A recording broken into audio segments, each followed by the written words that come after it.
1715 সালে আটলান্টিক মহাসাগরের উপর দিয়ে চলে যাচ্ছিল সেই সময়কার রাজাদের বেশ কিছু জাহাজ। তাদের মধ্যে একটি জাহাজে ছিল অফুরন্ত স্বর্ণমুদ্রা। বলা হচ্ছিল ওই জাহাজটি কখনো ডুববে না, কিন্তু এত পরিমাণ স্বর্ণমুদ্রা সেখানে মজুত করা হয়েছিল যে জাহাজটি এক পর্যায়ে ডুবতে শুরু করে আর সেটা সমুদ্রের কোথাও হারিয়ে যায়। সেই জাহাজটির খবর কেউ জানতো না, কিন্তু কোনো একভাবে এই ছেলেটি এইসব খবর জেনে ফেলে আর সেটা পাওয়ার জন্য সে উঠে পড়ে লাগে। তো বন্ধুরা, আমরাও লেগে পড়ি পুরো মুভিটার গল্প এক্সপ্লেন করতে। গল্পের শুরুতেই আমাদের সমুদ্রের তলদেশে দুজন ছেলেকে দেখানো হয়, যাদের মধ্যে একজনের নাম ছিল ফিন এবং অন্যজনের নাম হলো আলফা। আসলে তারা সমুদ্রের তলদেশে জাহাজ খুঁজে বেড়াচ্ছিল, যেটা মূলত 1715 সালে ডুবে গিয়েছিল।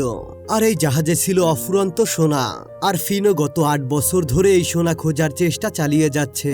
এই কাজে সে নিজের জন্য একটা শিপ কিনে নিয়েছে, যার মধ্যে একটা মোটর চালিয়ে জাহাজের তলদেশে সে খোরাখুরির কাজ চালিয়ে যায়। কিন্তু তখনই মোটরের কিছু একটা ঝামেলা হয়ে যায় আর সেখানে বেশ প্রবল একটা আগুনের সৃষ্টি হয়। সেই আগুন আবারও লেগে যায় একটা কাগজে, যার জন্য পুরো শিপে তখন আগুন ধরে যায়। দেখা যায় কিছুক্ষণের মধ্যেই জাহাজটা ধ্বংস হয়ে যায়। কিন্তু এদিকে তারা দুজন তখনও জানে না যে পানির উপরে কি ঘটেছে। ঠিক তখনই তাদের জাহাজটা তাদের পাশে আছড়ে পড়ে, যার কারণে পানির নিচে ঘোলা হয়ে যায়। আর ঠিক তখনই একটা প্লেট এসে তার হাতে পড়ে, আর এই প্লেটটা ছিল 1715 সালের সেই জাহাজের প্লেট। এর কারণ হলো এই প্লেটটা তখনকার রাজারা ব্যবহার করত। ফিন তখনই উপরে চলে আসে আর এটা দেখতে পেয়ে সে প্রচন্ড খুশি হয়ে যায়। তখনই তারা খেয়াল করে তাদের শিপটা আর সেখানে নেই। এবার তারা বুঝতে পারে পানির নিচে যে বালুর স্তর পড়েছিল সেটা তাদের শিপের জন্যই হয়েছিল। এখন তারা কি করবে এটা নিয়ে প্রচন্ড দুশ্চিন্তায় পড়ে যায়। কিন্তু তাদের ভাগ্য অনেক ভালো ছিল। তখনই তাদের কাছে দুজন লোক চলে আসে, আর এই দুজন শিপটাকে মূলত ডুবতে দেখেছিল। তাই তারা তাদের দুজনকে গান পয়েন্টে রেখে তাদের বসের কাছে নিয়ে যায়। আর তাদের বসের নাম ছিল বিগ বানি। সে আসলে একজন গ্যাংস্টার ছিল। আসলে ফিন এই লোকটার কাছ থেকে অনেকগুলো টাকা ধার নিয়েছিল, আর ওই টাকা দিয়ে সে মূলত ওই শিপটাকে কিনেছিল। আর যেহেতু সে ওই শিপটাকে ডুবিয়ে ফেলেছে, তাই সে তার কাছ থেকে টাকাগুলো ফেরত চায়। কিন্তু ফিন বলে যে সে তার টাকা দিয়ে কোনো শিপ কেনেনি, বরং তার টাকা দিয়ে কিছু ধার পরিশোধ করেছিল। এরপর ফিন বলে, এবার আমি তোমার হয়ে কাজ করব আর ওই গুপ্তধন তোমাকে আমি এনে দেব, যেটা ছিল তার টাকার চাইতেও অনেক বেশি মূল্যবান। এসব বলার পরই ফিন তাকে ওই প্লেটটাকে দেখায় আর বলে এটা হলো ওই গুপ্তধনের কেবলমাত্র একটা ভাঙা অংশ। এজন্য সে বিগ বানিকে হেল্প করতে বলে। তখন সে ওই প্লেটটাকে ভালো মতো চেক করে বলে, আমার মনে হচ্ছে এটা কোনো হোটেলের ভাঙা প্লেট। কিন্তু ফিন এখানে জানায় এটা কোনো হোটেলের ভাঙা প্লেট নয়, এটা হলো রাজপরিবারের ব্যবহৃত প্লেট। কিন্তু বিগ বানি তার কোনো কথাই বিশ্বাস করে না। সেজন্য সে রেগে গিয়ে তাকে জলে ফেলে দেওয়ার জন্য অর্ডার করে। এরপর যখনই তাকে পানিতে বেঁধে ফেলে দেওয়ার পরিকল্পনা করা হচ্ছিল, ঠিক তখনই ফিন একজনের কাছ থেকে একটা বন্দুক নিয়ে নেয়। এরপর সে তাদের দুজনকে হালকা আহত করে, কিন্তু ততক্ষণেও তার রক্ষা হয় না। তারপরে তার পায়ে বাঁধা শিকলটি নিচে ডুবতে শুরু করে। এখানে ফিন তার শিকলটি খোলার চেষ্টা করে, কিন্তু সে তেমন কোনো সুবিধা করতে পারছিল না। তখনই সে দূরে একটা বন্দুক পড়ে থাকতে দেখতে পায়, যেটা মূলত তার হাত থেকে পড়ে গিয়েছিল। এরপর সে বাঁধা অবস্থায় পানিতে লাফাতে লাফাতে ওই বন্দুকের কাছে যায়, আর সে বন্দুক দিয়ে শিকলটাকে খুলে ফেলে। আর এরপর সঙ্গে সঙ্গে সে উপরে চলে আসে। এরপর সে লক্ষ্য করে তার পাশে একটা বোতল ভেসে রয়েছে, তাই সে সেটার মাধ্যমে ভেসে ভেসে একটা রাত পার করে দেয়। সকাল হলে আমাদেরকে আবারও একটি জাহাজকে দেখানো হয়, আর এই জাহাজে একটি মেয়ে রয়েছে যার নাম হচ্ছে টেস। এই মহিলা হলো ফিনের স্ত্রী। সে নিগল নামের এক ধনী ব্যবসায়ীর হয়ে কাজ করে। এরপর সে নিগলের কাছে আসে আর তাকে অনুরোধ করে বলে সে যেন তাদের জাহাজটাকে কিউয়াস শহরে থামায়, কারণ সেই শহরই হলো টেসের বাড়ি। আর সেখানে আগে থেকেই তারা ডিভোর্সের জন্য কোর্ট থেকে টাইম ফিক্স করে রেখেছে, তাই তাকে সেখানে যেতে হবে। নিগলও তখন তার কথা মেনে নেয়। এবার সে তৈরি হয়ে সেখানে যাওয়ার জন্য বেরিয়ে পড়ে। এদিকে ফিন তখনও সমুদ্রের মধ্যে ভেসে বেড়াচ্ছে। সে জানে আজকে 10টার মধ্যে তাকে কোর্টে পৌঁছাতে হবে, কিন্তু সে এখন কি করবে? তখনই তার পাশ দিয়ে একটা বোট চলে যায়, যার মধ্যে কিছু স্টুডেন্ট পার্টি করছিল। তখনই তারা ফিনকে দেখতে পায় আর তাকে সাহায্য করে একটা শহরে পৌঁছে দেয়। আর অন্যদিকে টেস ততক্ষণে কোর্টে পৌঁছে গিয়েছে আর সে ফিনের জন্য অপেক্ষা করতে করতে বিরক্ত হয়ে গিয়েছে। এর জন্য সেখানে থাকা উকিল ঘোষণা করে যদি ফিন নাও ফিরে তবুও তার ডিভোর্স সম্পন্ন হবে আর ফিনের যে সম্পত্তি রয়েছে সব টেসের নামে হয়ে যাবে। এদিকে ফিন খালি পায়ে ভেজা গায়ে রাস্তা দিয়ে দৌড়াতে শুরু করে এবং এরই মধ্যে সে কোর্টে পৌঁছে যায়। প্রথমত সে কোর্টে দেরি করে এসেছে, তার উপরে ভেজা গা, খালি পা, আবার হাফ প্যান্ট পরা। এসব দেখতে পেয়ে টেস আরো বেশি রেগে যায়। ফিন তখন জানায় সে ডিভোর্স চায় না, কারণ সে টেসকে অনেক বেশি ভালোবাসে। তখন উকিল তাকে জানায় যে তাদের ডিভোর্স অলরেডি হয়ে গিয়েছে। এরপর টেস তখন সেখান থেকে বেরিয়ে যায়। ফিন তাকে বোঝানোর চেষ্টা করে তার হাতে অলরেডি একটা গুপ্তধন চলে এসেছে।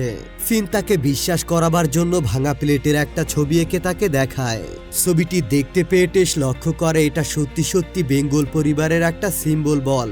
তাই সে খুশি হয়ে বলে ওই প্লেটটা আমাকে দেখাও। কিন্তু ফিন ওই প্লেটটাকে তাকে দেখাতে পারে না, কারণ তার খুঁজে পাওয়া সেই প্লেটটা বিগ বানির কাছে রয়ে গিয়েছে, যার ফলে টেসের কাছে মনে হয় সে হয়তোবা তাকে মিথ্যা বলেছে। তাই সে আবারও রাগ করে সেখান থেকে চলে যেতে লাগে। যাওয়ার সময় টেস তখন বলে যে উকিল সকল সম্পত্তি তার নিজের নামে করে দিয়েছে, তাই সে তার বোটটা বেচে নিজের স্বপ্ন পূরণ করবে। কিন্তু ফিন তাকে কানে কানে জানিয়ে দেয় যে সেই বোটটা অলরেডি ডুবে গিয়েছে। এই কথা শুনে টেস আরো বেশি রেগে যায়, তাই সে ফিনকে একটা লাঠি দিয়ে আঘাত করে সেখান থেকে চলে যায়। এরপর টেস আবারও জাহাজে ফিরে আসে আর ফিনের রাখা চিহ্নটাকে ভেরিফাই করতে শুরু করে। অন্যদিকে ফিন মনের দুঃখে একটা বারে চলে যায় আর সেখানে তার বন্ধু আলফার সঙ্গে দেখা হয়। আলফা তাকে দেখতে পেয়ে অবাক হয়ে যায়, কারণ সে কখনো ভাবতে পারেনি যে বিগ বানি তাকে ছেড়ে দেবে। একই সময় জাহাজে থাকা টেসও খুবই টেনশনে পড়ে যায়, কারণ সে বুঝতে পারে সত্যি সত্যি ফিন কোনো গুপ্তধনের সন্ধান পেয়েছে আর সেটা নিতে গেলে তার অনেক টাকার দরকার হবে।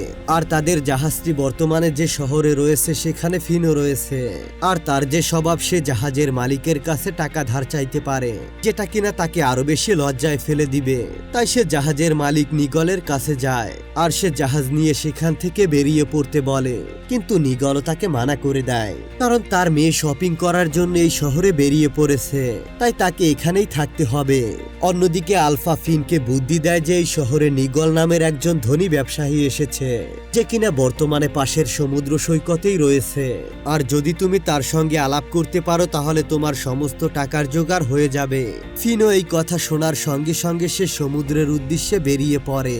সে একটা বোট নিয়ে যাত্রা শুরু করে আর একই সময় অন্য একটা বোটে নিগলের মেয়ে ছিল। আর তখনই মেয়েটির টুপি হাওয়াতে উড়ে যায় আর পেছনে থাকা ফিন টুপিটাকে ধরে ফেলে, কিন্তু এটা করতে গিয়ে ফিনের বোটটা অ্যাক্সিডেন্ট হয়ে যায়। মেয়েটি ফিনের এই ধরনের সাহসিকতা দেখতে পেয়ে ইমপ্রেস হয়ে যায়, তাই তাকে তার বাবার জাহাজে নিয়ে আসে। নিগল ফিনকে দেখতে পেয়ে আরো বেশি দয়ালু হয়ে যায়, তাই সে তাকে সন্ধ্যায় একটা পার্টিতে ইনভাইট করে। সন্ধ্যা হলে সবাই এক টেবিলে বসেছিল আর টেসও তাদের জন্য খাবার নিয়ে আসে। টেস খাবার নিয়ে আসতেই চমকে যায়, কারণ এখানেও ফিন চলে এসেছে। এখানে এসে সে আবারও রেগে যায়। এখানে নিগল আর তার মেয়ে প্রথমবার জানতে পারে টেস আর ফিন হলো স্বামী স্ত্রী, কিন্তু এখন তাদের ডিভোর্স হয়ে গিয়েছে। এখানে ফিন টেসকে গুপ্তধনের কথা বলতে শুরু করে। ফিন তখন বলে কিছু নাবিকরা রাজাদের জাহাজ নিয়ে যাচ্ছিল, তার মধ্যে একটা জাহাজ ছিল অলিভিয়া। এই জাহাজের বিশেষত্ব হলো এটি সহজে ডুবতো না, কিন্তু সেদিন সমুদ্রে বড় একটা ঝড় ওঠার কারণে সকল জাহাজের স্বর্ণমুদ্রা ওই জাহাজে রাখা হয়েছিল। কিন্তু এসব করতে করতে জাহাজটা ওভারলোড হয়ে যায় আর একসময় অলিভিয়া জাহাজটাও ডুবে যায়। এই ঘটনার 3 বছর পর একটা আইল্যান্ডে একটি নাবিককে দেখতে পাওয়া যায়, যার নাম ছিল শিফা। আর এই নাবিক অন্য কেউ নয়, সে ছিল অলিভিয়া জাহাজের নাবিক। আর সে ওই জাহাজটাকে আবারও খুঁজে পেয়েছিল আর সমস্ত স্বর্ণমুদ্রা সহ পুরো জাহাজটাকে একটা দ্বীপে লুকিয়ে ফেলেছিল। এরপর ফিন বলে সে ওই ঠিকানা খুঁজে পেয়ে গেছে, তাই যত তাড়াতাড়ি সম্ভব সে ওইখানে গুপ্তধন খুঁজতে চায়। এইসব কথা শুনে নিগল আর তার মেয়ে এই মিশনে যেতে রাজি হয়। সকাল হলেই তারা সবাই মিলে মিশনটা শুরু করে দেয়। যাওয়ার সময় জেমা জানায় তারা যে আইল্যান্ডে যাচ্ছে সেটা আগে থেকেই নাকি বিগ বানি কিনে নিয়েছে।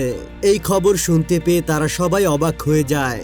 এখন টেস ফিনকেই দোষারোপ করে, কারণ সে নিজেই বিগ বানিকে এই গুপ্তধনের কথা বলেছিল। তখন ফিন তাকে বলে বিগ বানি আইল্যান্ডটাকে কিনেছে, কিন্তু জাহাজ রয়েছে পানিতে, আর পানি কখনো সে কিনতে পারবে না। তখন সেখানে জেমা চলে চলে আসে আর বলে তাদের বোটের আশেপাশে আরো একটা বোট ঘোরাফেরা করছে, যেটা শুনে ফিন সঙ্গে সঙ্গে সেখানে চলে যায় আর দেখতে পায় এটা এক তার পরিচিত লোকের বোট, আর এ হলো তার পুরনো বস শ্যাম। তখনই সে চিৎকার করে বলে যে এই এরিয়া শুধুমাত্র আমার। তখন শ্যাম বলে আগে তোমাকে কম্পিটিশনে জিততে হবে। এই কথা শুনে ফিন সমুদ্রে ঝাঁপ দেয় ওই শিপটাকে খুঁজে বের করার জন্য। সে নিচে গিয়ে দেখতে পায় শ্যামের লোকের আগে থেকেই ডাইনামাইট পুঁতে রেখেছে, তাই সে ওই ডাইনামাইটের তারগুলো কাটতে শুরু করে, কিন্তু সে ভুল করে অন্য একটা তার কেটে ফেলে, ফলে সেখানে ছোটখাটো একটা ব্লাস্ট হয়, আর সেই ব্লাস্টের ফলে পুরনো একটি তলোয়ার তার হাতে চলে আসে, যেটা দেখতে পেয়ে ফিন একেবারেই অবাক হয়ে যায়। এদিকে উপর থেকে শ্যামের লোকেরা ফিনকে দেখে ফেলে। শ্যাম ব্লাস্ট হয়েছে দেখতে পেয়ে তার লোকদেরকে সে বকাবকি করতে শুরু করে আর ব্লাস্ট করতে নিষেধ করে, কারণ নিচে ফিন রয়েছে। তখন শ্যামের লোকেরা তার কোনো কথাই শোনে না, তারা সবাই মিলে রিমোট প্রেস করে দেয় আর সঙ্গে সঙ্গে নিচে একটা ব্লাস্ট হয়। এরপর ফিন উড়ে এসে শ্যামের বোটে পড়ে আর তার হাতের তলোয়ারটা গিয়ে পড়ে নিগালের বোটে। শ্যাম তার এই ব্যবহারে রাগ করে তাকে অনেক মারধর করে। সন্ধ্যার সময় ফিন ভাবতে থাকে এরপর তার কি করা উচিত। অন্যদিকে টেসও ঠিক একই চিন্তা করছিল, এজন্য সে তার রুমে যায়, কিন্তু সেখানে গিয়ে সে তাকে কোথাও দেখতে পায় না। আসলে সে বিগ বানির সঙ্গে দেখা করতে চলে গিয়েছে। ফিন সেখানে যাওয়ার পর সে বিগ বানিকে কোথাও দেখতে পায় না। সে সেখানে তার কিছু লোকদেরকে দেখতে পায়, তাই সে সেই তলোয়ার দিয়ে একজনের পেছনে ধরে আর তাকে জিজ্ঞাসা করে বিগ বানি কোথায় রয়েছে, কিন্তু সে ফিনকে কিছু না বলেই তাকে মারতে শুরু করে।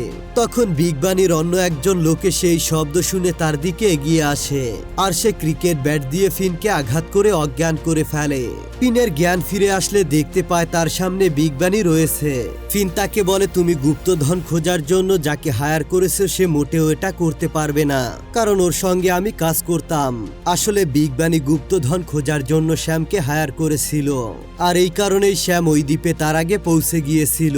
ফিন তাকে অফার করে সে যদি তাকে সুযোগ দেয় তাহলে ওই গুপ্তধন সে 30 মিনিটের মধ্যেই খুঁজে দিতে পারবে। এখানে পাওয়া গুপ্তধন 10% তাকে দিবে। তখন বিগ বানি প্রচন্ড হাসতে থাকে, কারণ তার এই পুরোটাই চাই। তখন বিগ বানি তার সঙ্গে একটা ডিল করে আর বলে ওই গুপ্তধন এনে দিতে পারলে আমি তোমাকে জীবিত ছেড়ে দিব, নয়তো আমি তোমাকে মেরে ফেলবো। এই কথা শুনে সে আবারও নিগলের জাহাজে ফিরে আসে। তখন টেস তাকে জিজ্ঞাসা করে সে বিগ বানির কাছ থেকে কত টাকা ধার নিয়েছিল। তখন সে বলে $60,000, আর যদি তাকে সেটা ফেরত দেওয়া না হয় তাহলে সে তাকে মেরে ফেলবে। পরের দিন সকালে সবাই আবারও গুপ্তধন খোঁজার জন্য নিচে চলে যায়, কিন্তু তারা সেখানে কিছুই খুঁজে পায় না।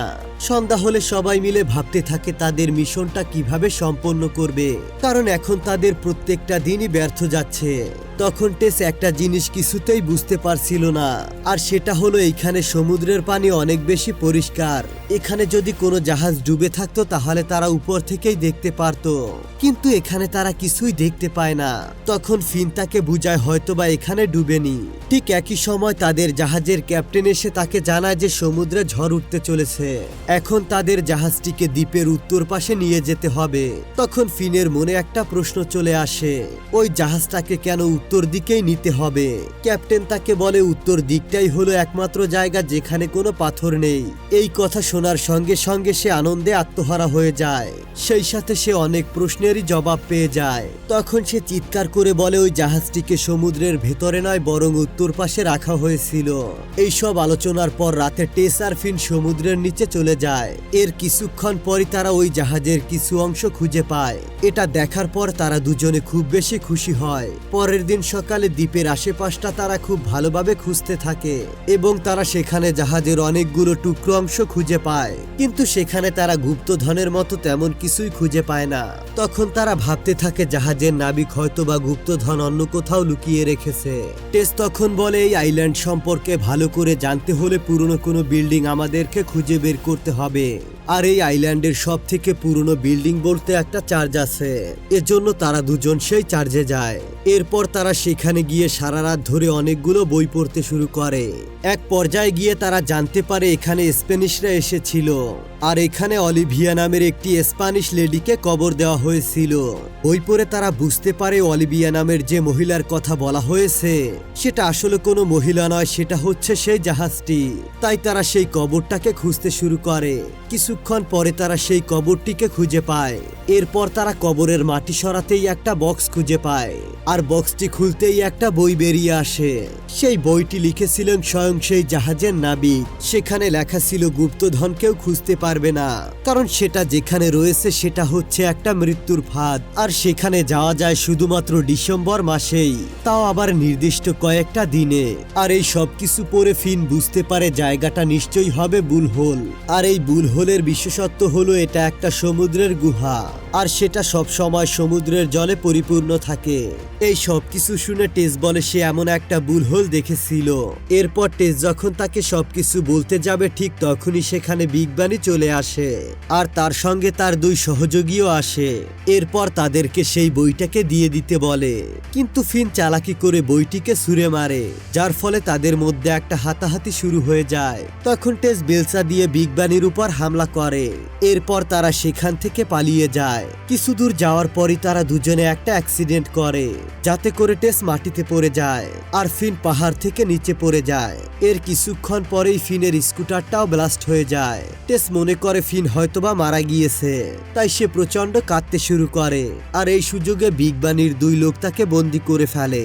এতক্ষণে বিগ বানি জেনে গিয়েছে যে গুপ্তধন বুলহোলে রয়েছে, আর এই ঠিকানা টেসই জানে।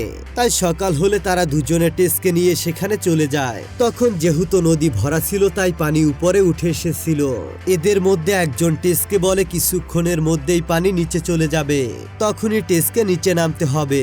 টেস প্রথমে তাদের কথা শোনে না, কিন্তু যখন তারা তাকে মৃত্যুর ভয় দেখায় তখন সে যেতে রাজি হয়। তখন তার কোমরে একটা দড়ি বেঁধে নিচে পাঠানো হয়। টেসও বাধ্য হয়ে ধীরে ধীরে নামতে থাকে। নিচে নামতেই শুধুমাত্র পাথর দেখা যায়। আর এই কথা শুনে উপরে দুজনকে সে জানায়, কিন্তু তারা দুজনে সব বিশ্বাস করে না। এজন্য রেগে গিয়ে তারা দড়িটিকে নিচে ফেলে দেয়। টেস বুঝতে পারে তাকে কিছু একটা করতে হবে, নয়তো সে এখানেই মারা যাবে। তাই সে বাধ্য হয়ে ডুব দেয়, কিন্তু সেখানে গেলেও সে বের হবার কোনো রাস্তা খুঁজে পায় না। বরং সে একটা বক্স খুঁজে পায়, যার মধ্যে অনেক স্বর্ণমুদ্রা ভর্তি রয়েছে। টেসও বুঝতে পারে এটাই হলো সেই গুপ্তধন, তাই সে দড়ি দিয়ে বক্সটাকে বেঁধে ফেলে। কিন্তু তখনই পানির চাপ বাড়তে শুরু করে, যার ফলে তার হাত থেকে বক্সটা খুলে যায়, আর বক্সে থাকা সমস্ত স্বর্ণমুদ্রা বুলহোলের বাইরে চলে আসে। আর বাইরে থাকা লোকেরা এই সব কিছু বিগ বানিকে ফোন করে জানিয়ে দেয়। অন্যদিকে দেখানো হয় ফিন পাহাড় থেকে পড়ে গিয়ে কোনো রকমে বেঁচে আছে। এবার সে তার পুরনো বস স্যামকে ফোন করে সাহায্য চায়। শ্যামও ফিনের কথা মেনে নেয় আর তাকে সাহায্য করার জন্য দ্বীপের আশেপাশে চলে আসে। একই সময় ফিন টেসকে খুঁজতে খুঁজতে বুলহোলের কাছে চলে আসে। ফিন বুলহোলের ভেতরে তাকালেই টেসকে দেখতে পায়। ফিন তখনই ভেতরে ঝাঁপ দেয় এবং গিয়ে দেখতে পায় সেখানে সাইরাসও রয়েছে, আর সে টেসকে মারার চেষ্টা করছে। ফিন তখন পেছন থেকে সাইরাসকে আঘাত করে, আর তখনই সমুদ্রে আবারও জলের চাপ চলে আসে। এরপর তারা দুজন নিজেদেরকে দড়ি দিয়ে বেঁধে নেয়, কিন্তু সাইরাস আর সেটা করতে পারে না, যার ফলে সে একটা পাথরে গিয়ে আঘাত পায় এবং পুরো শহরটা টুকরো টুকরো হয়ে যায়। বাইরে থেকে বিগ বানি বুঝতে পারে যে সাইরাস মারা গিয়েছে, তাই সে অপর সহযোগীকে একটা বন্দুক দেয়। এরপর তাদের দুজনকে মেরে ফেলতে বলে। অন্যদিকে বুলহোলের মধ্যে তারা দুজন গুপ্তধন দেখতে পেয়ে খুবই খুশি ছিল। আসলে বুলহোলের মধ্যে দুইটা বক্স ছিল, যার মধ্যে একটা ওই সহযোগী আগেই নিয়ে এসেছে। বিগ বানি বক্সটিকে প্লেনে তোলার চেষ্টা করে, আর তখনই সেখানে শ্যামও চলে আসে। শ্যামের আগমনে বিগ বানি ভয় পেয়ে যায় এবং তার হাত থেকে বক্সটা সমুদ্রে পড়ে যায়। বক্সটা গিয়ে সোজা ওই সহযোগীর মাথায় পড়ে এবং সে সেখানেই মারা যায়। এর কিছুক্ষণ পর তারা দুজন বুলহোলের বাইরে চলে আসে, কিন্তু তখন তারা বিগ বানির প্লেনের কাছাকাছি চলে এসেছিল, যার ফলে বিগ বানি তাদেরকে প্লেনে তুলে নেয়। এখন ফিন তাকে বাঁচানোর জন্য জেমার সাহায্য নেয়। বেশ কিছুক্ষণ দৌড়াদৌড়ি করার পর ফিন প্লেনটাকে ধরে ফেলে, কিন্তু ততক্ষণে প্লেনটা আকাশে উড়তে শুরু করে। বিগ বানি যখন দেখতে পায় সে প্লেনটা ধরে ঝুলে আছে, তখন সে দরজা খুলে তাকে গুলি করতে চায়। আর এই সুযোগে টেস তাকে পেছন থেকে ধাক্কা দিয়ে নিচে ফেলে দেয়। একটু পরেই ফিন প্লেনের মধ্যে চলে আসে। সে মোটামুটি প্লেন চালাতে পারে, কিন্তু ল্যান্ডিং করাতে একদমই পারে না। তবুও সে প্লেনটিকে ল্যান্ডিং করানোর চেষ্টা করে, কিন্তু সে এটা করতে ব্যর্থ হয়, আর প্লেনটা জলের মধ্যে আছড়ে পড়ে। কিন্তু তারা দুজনে বেঁচে যায়, আর তাদের বেঁচে থাকা দেখতে পেয়ে সবাই বেশি খুশি হয়ে হয়ে যায় আর ফিন টেসকে আবারও বিয়ের প্রস্তাব দেয়। এবার সে এই প্রস্তাব মেনে নেয়। সবশেষে দেখা যায় গুপ্তধনের টাকা দিয়ে তারা একটা সুন্দর মিউজিয়াম বানিয়ে ফেলেছে আর যত স্বর্ণমুদ্রা তারা খুঁজে পেয়েছিল সেগুলো তারা মিউজিয়ামে সাজিয়ে রেখেছে। আর এভাবেই এই গল্পটা শেষ হয়ে যায়। তো বন্ধুরা, তোমাদের কাছে এই গল্পটি কেমন লেগেছে? ভালো লাগলে অবশ্যই কমেন্ট করে জানাও। তোমাদের সকলকেই অসংখ্য ধন্যবাদ।